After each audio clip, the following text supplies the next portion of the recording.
1장 19절에서 28절 말씀. 저 여러분이 교독하시다가 28절 마지막 절을 같이 합독하도록 하겠습니다. 유대인들이 예루살렘에서 제사장들과 레인들을 요한에게 보내어 내가 누구냐 물을 때 요한의 증언이 이러하니라. 요한이 그러냐 말하고 숨기지 아니하니 그러냐 말하니 나는 그리스도가 아니라 하되 또 묻되 그러면 누구냐 네가 엘리야냐 이르되 나는 아니라. 또 묻되 네가 그 선지자냐 대답하되 아니라. 또 말하되 주나 우리를 보낸 이들에게 대답하게 하라. 너는 엘리야라 무엇이라 하느냐. 이르되 나는 선지자 이사야의 말과 같이 주의 길을 곧게 하라고 강야에서 외치는 자의 소리로라 하니라. 그는 말세에 이름이 보낸 자라.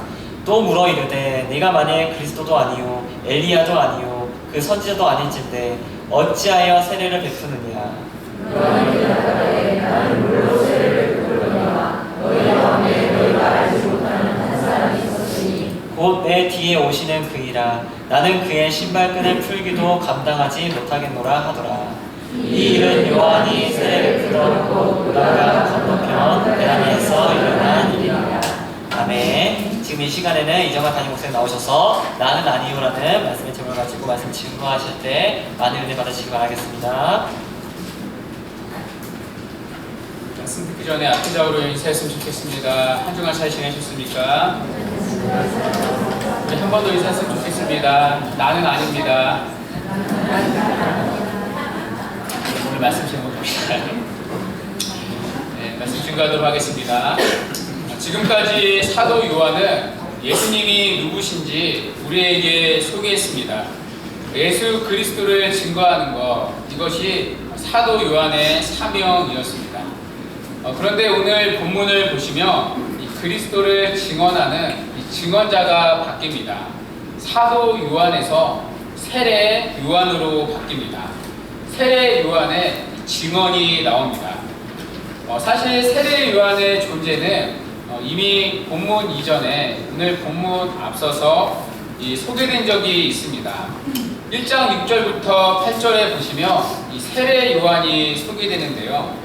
7절에서 8절을 보시면 계속해서 반복되는 단어가 하나 있습니다. 바로 증언, 증거라는 단어입니다. 세례 요한의 사명 역시 예수님을 증거하는 자였습니다. 오늘 본문은 이 세례 요한의 증언을 다룹니다. 자, 우리가 읽은 19절에 보시면 이 세례 요한을 조사하기 위해 유대인들이 이 조사단을 파견하는 것으로 시작됩니다. 여기서 유대인들은 유대인 지도자들을 말합니다. 특별히 이 사내들인 공회를 의미하는데요. 오늘날로 말하면 이 국회와 같습니다. 이 사내들인은 총 70명의 의원으로 구성되었습니다. 그 중에 핵심 세력이 이 제사장들과 레위인들이었습니다. 그 중에 바리새파도 덜어 있었습니다. 그래서 19절에 보시면 이 조사단의 멤버로 제사장들과 레위인들이 파견됩니다. 그리고 24절에 보시면 조사단의 멤버로 바리새인들 역시 포함됩니다. 중요한 것은 그만큼 세례 요한은 정계에서 주목을 받는 핵심 인물이었다는 것입니다. 그렇다면 세례 요한이 이토록 주목을 받은 이유가 무엇입니까? 종교 지도자들까지 나서서 이 세례 요한 한 사람을 알아보기 위해 이 조사단까지 파견한 이유가 무엇입니까? 이것을 알기 위해서는 우리가 이 당시의 시대적인 배경, 이 상황적인 배경을 알아야 합니다. 이 당시에는 곧 메시아가 오실 것이라는 그런 사상이 팽배했습니다. 메시아를 기다리는 분위기가 극도로 커진 상태였습니다. 이 구약의 마지막 선지자가 이 말라기였죠. 이 말라기 선지자부터 예수님이 오시기 전까지, 그러니까 세례 요한이 출현하기 전까지 그 기간이 400년의 기간이 있었습니다. 이 400년의 기간을 암흑기, 그러니까 다른 말로는 침묵 시대라고 말합니다. 하나님의 말씀이 더 이상 주어지지 않았기 때문입니다. 하나님은 400년 동안 이스라엘 백성들에게 침묵하고 계셨습니다. 이 영적인 암흑기는 정치적인 암흑기를 불러왔습니다. BC 586년에 유다가 바벨론에 의해 망했습니다. 이때부터 이제 바벨론의 지배를 받기 시작합니다. 이어서 그들은 페르시아의 지배를 받았습니다. 그리고 이어서 그리스의 지배를 받았습니다. 그리고 이어서 로마의 지배를 받았습니다. 그러니까 이스라엘 백성은 약 600년간 나라를 잃어버린 상태에 있었습니다. 특히 헬라의 지배를 받을 때는 굉장히 악독한 왕이 있었습니다. 이 안티오코스 에피파네스라고 하는 이 미치광이 왕이 유대인들을 극렬하게 핍박했습니다. 하나님의 성전에 돼지의 피를 바르고 그것도 모자라 법궤가 있어야 할 지성소에 제우스 신상을 갖다가 놓았습니다. 그러니까 유대인들에게 목숨과도 같았던 성전을 보란듯이 더럽혔습니다.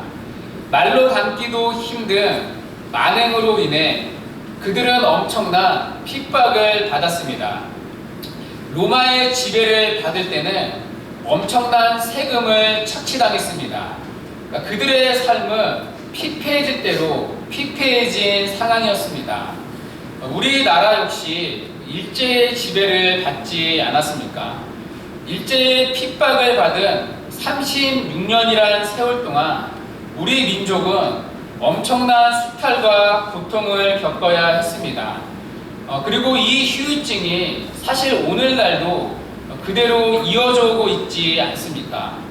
그런데 이들은 600년을 이렇게 당하고 산 것입니다. 이런 그들의 유일한 소망은 구약에 약속한 메시아가 다시 오시는 것이었습니다. 이 모든 압제로부터 자신들을 구원한 자신들의 위상을 다시 높여줄 메시아 대망 사상이 극도로 팽배해 있었습니다. 그래서 그들은 조금만 영향력 있는 사람만 나타나도 혹시 저 사람이 메시아가 아닌가 하는 기대가 있었습니다. 그런데 시간이 지나면 사라지는 것입니다.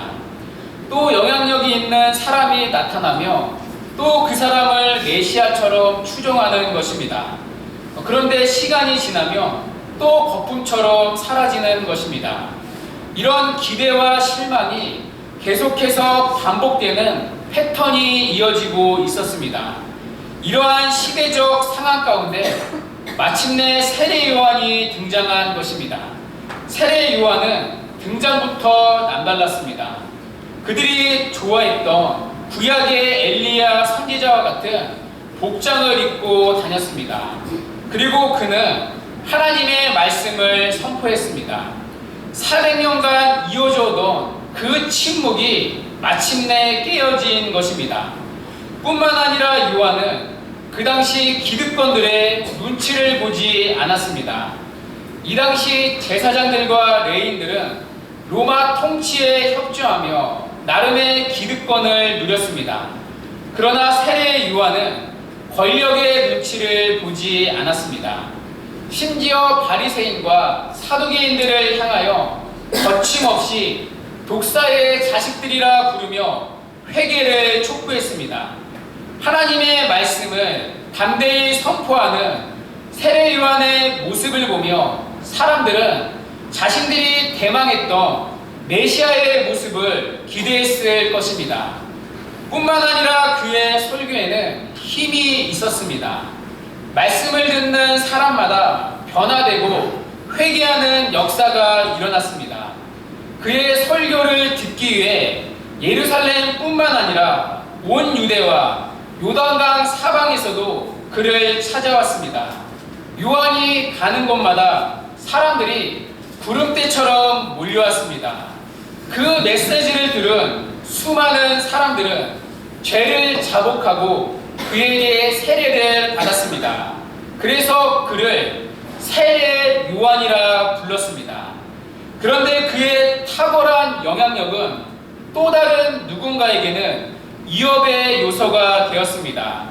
바로 그 당시 종교 지도자들인 유대인 지도자들이었습니다. 그들에게 세례 요한은 자신들의 기득권을 위협하는 위험 인물이었습니다. 그래서 그들은 세례 요한을 조사하기 위해 조사단을 파견합니다. 그 조사단의 멤버로 제사장들과 레인들이 파견됩니다. 자, 이들이 세례 요한을 찾아가 이제 신문을 시작합니다. 오늘 본문에 보시면 그들이 세례 요한에게 던진 질문이 무엇입니까? 19절 중반절에 네가 누구냐라는 질문입니다. 이 똑같은 질문을 3번이나 반복합니다. 그리고 요한 역시 똑같은 3번의 질문에 3번을 대답합니다. 자, 첫 번째 대답이 무엇이었죠? 20절에 나는 그리스도가 아니오라고 대답합니다. 여기서 그리스도는 구약의 메시아를 의미합니다. 많은 사람들이 세례 요한을 자신들이 기다렸던 그리스도 메시아가 맞다고 생각했습니다. 이것을 세례 요한 역시 충분히 알았을 것입니다. 그러나 요한은 단칼에 부인합니다. 나는 그리스도가 아니요. 그런데요, 20절에 보시면 재미있는 표현이 하나 나옵니다. 세례 요한은 드러내어 말하고 숨기지 않았다고 말합니다. 여러분, 솔직히 우리 같으면 어떻게 했겠습니까? 아마 우리는 이 상황을 좀 더 즐기고 싶었을 것입니다.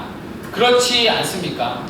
내가 누군가로부터 인정을 받는다는 것, 자신의 중요성이 높아진다는 것, 솔직히 기분 좋은 일 아닙니까? 저 같으면 이 상황을 즐기고 싶었을 것입니다. 물론 그렇다고 내가 그리스도라고 대놓고 말하지는 못했을 것입니다. 지금 당장 이단 시비에 걸리기 때문입니다. 자, 그렇다면 가장 적절한 반응, 이 상황을 은근히 즐길 수 있는 가장 좋은 반응이 무엇입니까? 계속해서 묻는 질문에 그냥 미소로 일관하는 것입니다. 그러니까 여운을 남기는 거죠. 그러면 사람들이 저를 메시아가 맞다고 생각할 것입니다. 그렇다고 나중에 언론에서 밝혀졌을 때 법적으로도 전혀 문제되지 않습니다. 왜냐하면 제가 먼저 메시아가 맞다고 말하지 않았기 때문입니다. 미소만 지었는데 그들이 저를 그렇게 생각했기 때문입니다. 꽤 괜찮은 처세술 아닙니까? 그러나 세례 요한은 이 순간을 즐기지 않았습니다. 오히려 요한은 드러내어 말하고 숨기지 않았습니다. 나는 그리스도가 아니요. 단칼에 이 유혹을 거절한 것입니다. 자, 그러자 21절에서 또다시 묻습니다. 그러면 네가 누구냐? 네가 엘리야냐? 그러자 요한은 나는 엘리야가 아니라고 답합니다. 사람들은 세례 요한을 엘리야라고도 여겼습니다.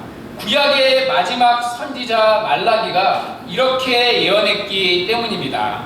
우리 말라기 4장 5절인데요. 함께 읽도록 하겠습니다. 시작. 네, 시작해.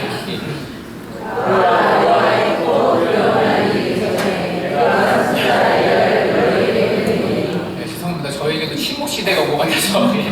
엘리야 선지자는 이 죽음을 겪지 않고 이 불병거를 타고 하늘로 올라갔습니다. 이 구약의 백성들은 하늘로 올라간 엘리야가 다시 올 것이라는 믿음을 가지고 살았습니다. 이 능력의 선지자가 언젠가는 다시 와서 우리 이스라엘을 구원할 것이라고 생각했습니다. 그 엘리야가 당신이냐고 물어보는 것입니다. 그러나 요한은 나는 아니오라고 대답합니다. 그런데 이 대답은요, 우리를 조금 당황하게 만듭니다. 왜냐하면 예수님은 세례 요한을 약속된 엘리야로 지칭하셨기 때문입니다. 마태복음 11장 13절에 이렇게 말씀합니다. 우리 마태복음 11장 13절 함께 읽어보겠습니다. 시작. 그제 이렇게 말합니다. 만일 너희가 즐겨받을진대 오리라 한 엘리야가 곧 이 사람이니라. 그러니까 예수님은 세례 요한을 엘리야로 인정하셨습니다. 물론 이것이 엘리야가 다시 왔다는 것은 아니겠죠. 엘리야의 역할로 온 사람이 바로 세례 요한이라는 것입니다. 그러나 정작 세례 요한은 자신이 엘리야가 아니라고 말합니다. 그러자 다시 이들이 묻습니다. 네가 그 선지자냐? 여기서 말하는 그 선지자는 모세가 약속한 선지자를 말합니다. 신명기 18장 15절에 보시면 내 하나님 여호와께서 너희 중 내 형제 중에서 나와 같은 선지자 하나를 너를 위하여 일으키시리니 너희는 그를 들을지어다. 그러니까 유대인들은 모세가 약속한 나와 같은 위대한 선지자를 기다리고 있었습니다. 로마의 압제로부터 자신들을 해방시킬 모세와 같은 그 능력의 선지자를 대망하고 있었습니다. 그 선지자가 맞냐고 물어보는 것입니다. 여기에 대해 세례 요한은 또다시 잘라서 대답합니다. 나는 아니요. 자, 그러자 이들은 세례 요한에게 정체를 확실히 밝히라고 요구합니다. 아니라고만 말하지 말고 네 자신이 누구인지 속 시원하게 밝히라는 것입니다.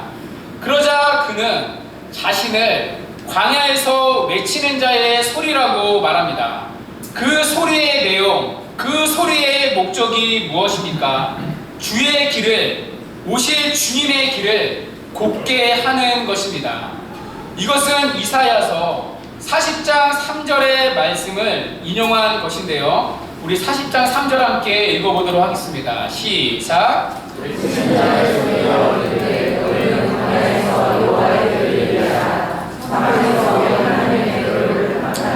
예수님이 오시는 길을 준비하는 소리가 있다는 것입니다.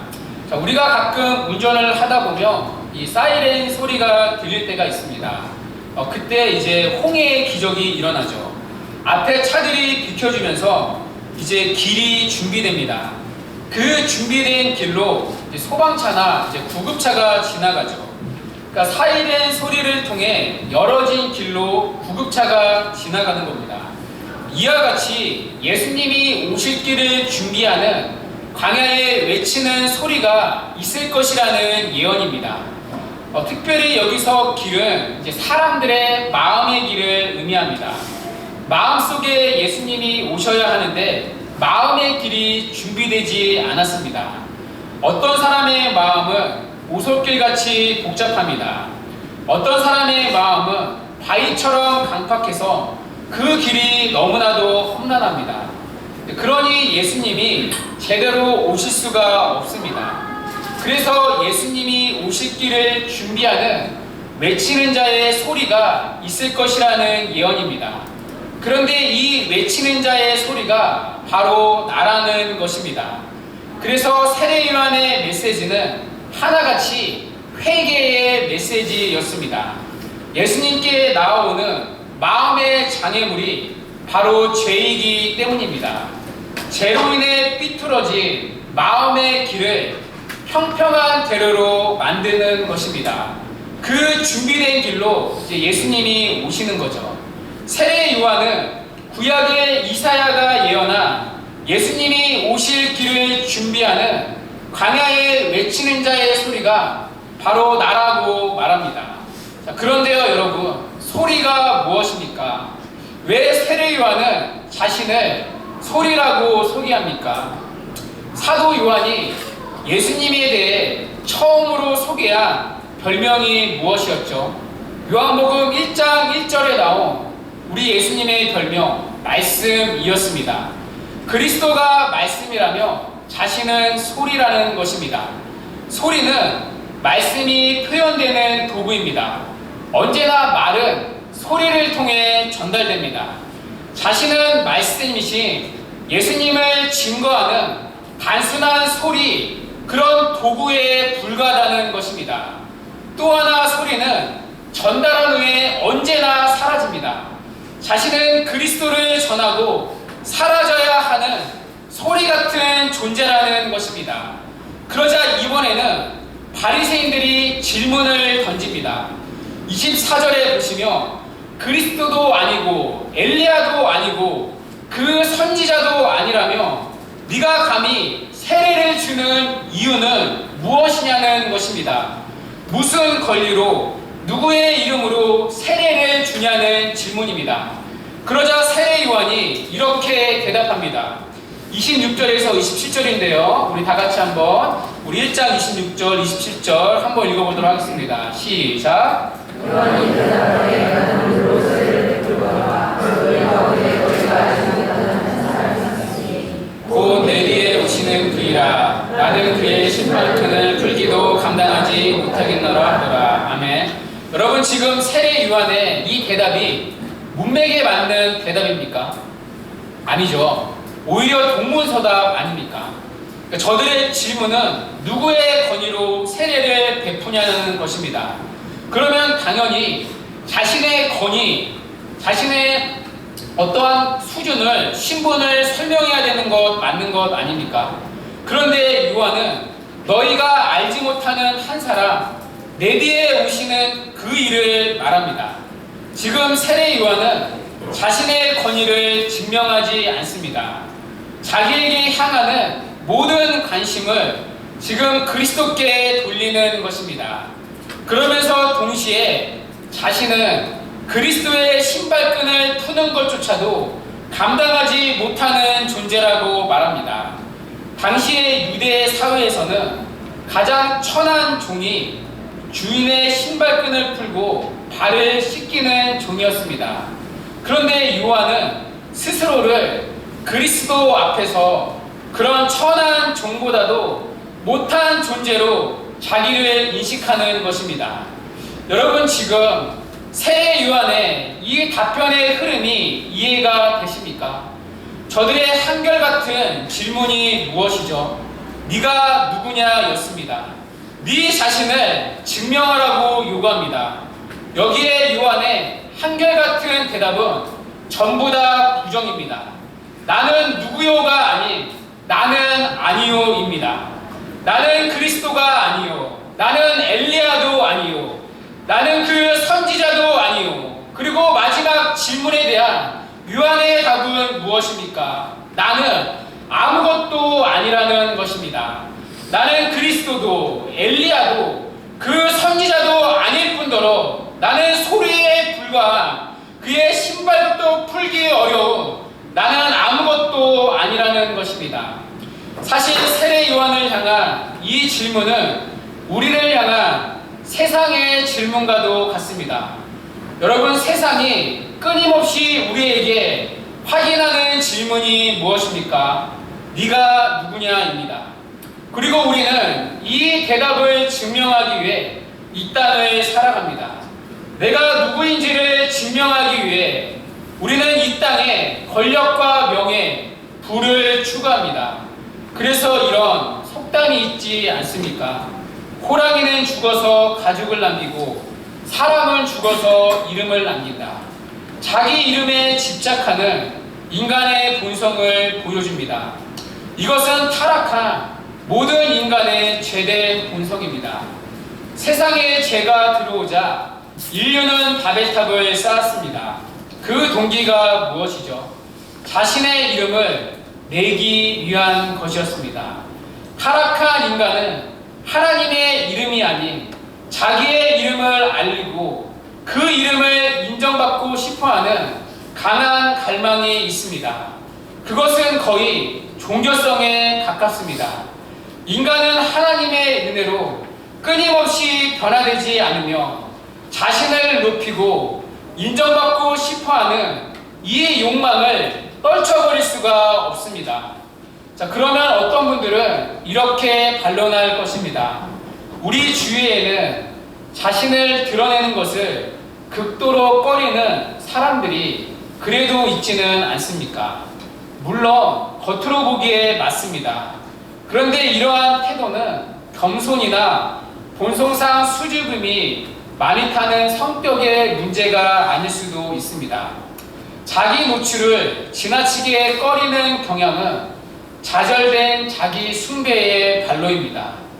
사람들로부터 인정받는 것이 너무 깊이 좌절된 경험 때문에 앞으로 좌절될 것이라는 두려움의 감정이 투영되어 자기 노출을 꺼리는 현상입니다.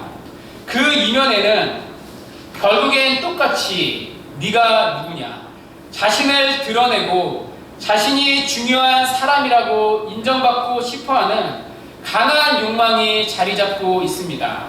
이것은 목회자인 저도 마찬가지입니다. 사실 목회자가 가장 위험한 자리이죠. 폴 트립은 이렇게 말했습니다. 목회자가 된다는 것은 그 자체로 너무나도 위험한 소명이다. 목회자가 되는 것이 위험한 이유 중에 하나는 그 직분의 기능상 연예인과 비슷하기 때문입니다. 연예인은 많은 사람들 앞에 노출됩니다. 그래서 그들은 사람들의 인기에 의존합니다. 심지어 인기가 떨어지는 것에 대한 자신의 이름이 지워지는 것에 대한 불안과 두려움 때문에 정신적인 질병에 걸리기도 합니다. 그럼에도 그들이 무대를 내려오지 못하는 이유는 사람들의 환호와 박수를 잊지 못하기 때문입니다. 사람들 앞에 서는 목사 역시 사람들의 시선을 의식할 수밖에 없습니다. 당연히 성도들의 반응에 민감할 수밖에 없습니다. 그러나 성도들의 시선과 사람의 인정을 인식하는 순간 우리는 하나님의 인정을 놓치게 됩니다. 이것을 은근히 즐기는 순간 그리스도의 영광과 하나님의 영광과 교회의 영광이 보이지 않습니다. 사실 우리가 흔히 말하는 스타 목사님들이 타락한 이유가 그렇지 않습니까? 이것은 성도들 역시 마찬가지입니다. 흔히들 이렇게 말하죠. 교회 안에서 제일 무서운 마귀가 섭섭마귀이다. 교회 안에 우리도 끊임없이 자신이 중요한 사람이라는 것을 인정받기 원하는 마음이 있습니다. 그것을 건드려주지 못할 때, 그것을 건드려주지 않으면 시촉할 때도 있습니다. 그 중심의 뿌리에는 나는 누구인가에 관심이 있기 때문입니다. 그리고 이런 타락한 본성이 교회를 행위주의적 교회로 만듭니다. 누가 얼마를 헌금했고, 누가 무슨 봉사를 했고, 누가 교회를 잘 섬기고, 그래서 사람을 적당히 칭찬하면서 의로움을 부추기는 것이 오늘날의 목회입니다. 문제는 그 행위적 성취와 사람의 인정이 은혜의 자리를 대체한다는 것입니다. 자기의 성취와 그 보람에 그리스도 그분이 들어갈 틈이 없어집니다. 그리스도가 주시는 상급과 그분이 주시는 인정과 기쁨을 바라보는 그리스도를 믿는 믿음의 흔적이 그 사람의 수고에 묻어날 수가 없습니다. 그리고 이것이 그리스도의 영광을 드러내야 할 교회가 타락하는 가장 큰 걸림돌이 됩니다. 자신이 주목되는 만큼 그리스도가 보이지 않기 때문입니다. 자신이 영광받는 만큼 그리스도께서 영광을 받지 못하시기 때문입니다. 자신을 부인하지 못한 만큼 그리스도가 부인되기 때문입니다. 이것이 그리스도를 드러내야 할 성도의 삶과 교회의 신앙을 부패하게 만듭니다. 그러나 요한은 나는 누구인가에 관심이 없었습니다. 자신을 증명하는데 관심이 없었습니다. 그는 평범한 사역자가 아니었습니다. 구약이 예언한 예언의 대상이었습니다. 제사장의 아들이었습니다. 모태에서부터 성령의 충만함을 입은 자였습니다. 오늘날로 말하면 내가 처치를 이룬 목회자였습니다. 유대 사회에서 아무도 그보다 유명할 수 없는, 오늘날로 말하면 핵 인싸였습니다. 그러나 그의 답변은 한결같이 나는 아니요 였습니다.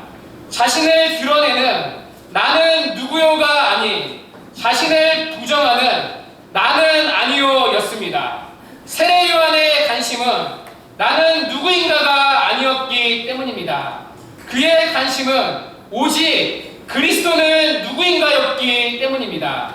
그래서 그는 자신의 나타냄을 즐기지 않았습니다.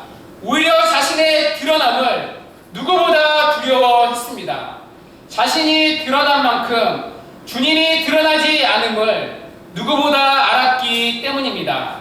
자신이 부인되지 않으면 주님이 부인됨을 누구보다 알았기 때문입니다. 그래서 그는 자신을 외치는 자가 아니라 외치는 자의 소리라고 말한 것입니다. 그리스도만을 남기고 사라져버리는 소리로 자신을 끊임없이 인식한 것입니다.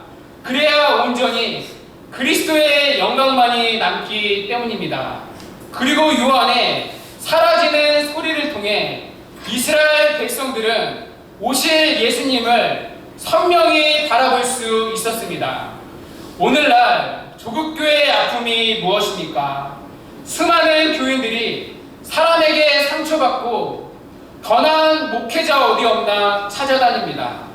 그렇게 사람에게 상처를 받으면서 여전히 사람을 쫓아 교회를 찾습니다.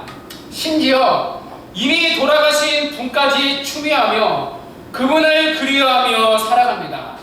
그렇게 사람에게 실망한 조국교회가 이제는 그리스도 그분을 바라볼 때가 됐음에도 불구하고 여전히 사람의 그림자에서 벗어나지 못합니다. 어떤 분들은 오늘 본문을 가지고 우리도 세례 요한처럼 되자고 말합니다. 그러나 여러분, 이 말을 과연 세례 요한이 기뻐했겠습니까? 아마 천국에서 요한은 가슴을 칠 것입니다. 왜냐하면 요한은 그 누구도 자신의 제자로 만든 적이 한 번도 없기 때문입니다. 세례 요한은 끝없이 우리를 그리스도께 데려가 그분의 제자로 삼았습니다. 그러나 여러분, 오늘날 어떻습니까? 사람의 제자는 있지만 교회의 이름은 남지만 그리스도 그분을 따르는 그리스도의 진실된 제자 얼마나 있습니까? 교회 안에 외치는 자는 많지만 자신을 끊임없이 감추는 그 소리는 얼마나 있습니까? 그래서 사람을 그리스도께 데려가지 못하고 여전히 사람의 이름과 교회의 이름에 붙잡히게 만든 이 조국교회의 아픔 가운데 우리는 얼마나 떳떳할 수 있습니까? 이런 어리석고 부패한 타락한 우리의 본성을 기로하고 정말 자신의 부족함을 한없이 깨닫고 한결같이 나는 아니야라고 부인하는, 그래서 주님의 은혜만을 구하는 그런 소리 얼마나 있습니까? 오늘 본문은 두 개의 그림을 보여줍니다. 사람으로부터 보냄받은 자들과 하나님으로부터 보냄받은 사람, 이 두 부류의 그림을 보여줍니다. 사람으로부터 보냄받은 제사장들과 레인들의 관심은 무엇입니까? 네가 누구냐입니다. 그들이 이 땅을 살아가는 우선적인 관심은 자신을 증명하는 것입니다. 심지어 그들에게 그리스도 역시 자신을 치장하기 위한, 자신을 증명하기 위한 하나의 수단에 불과했습니다. 그러나 하나님으로부터 보냄받은 세례 요한의 관심은 무엇입니까? 오직 그리스도가 누구인가 였습니다. 그는 자신을 증명하는데 자신의 삶을 소비하지 않았습니다. 그것을 전혀 즐거워하지 않았습니다. 오히려 자신을 소리라 여기며 그리스도 그분만을 증거하기 위해 이 땅을 살았습니다. 결국 누구를 증거하느냐는 그 사람이 누구로부터 보냄받은 자인지를 드러냅니다. 그렇다면 우리는 누구를 증거하기 위해 살아가고 있습니까? 그리고 우리는 어떠한 고백을 가지고 살아가고 있습니까? 주 안에서 사랑하는 여러분, 나는 아니요. 이 고백이 세상 앞에서 그리고 우리 구주 그리스도 앞에서 우리의 평생의 고백이 되기를 바랍니다. 그래서 그분의 소리가 되어 우리를 통해 오직 주님만 보여지고 주님만 높아지는 은혜가 있기를 주님의 이름으로 간절히 축원합니다. 이 시간 우리 말씀 붙잡고 다 같이 일어나셔서 우리 찬양하도록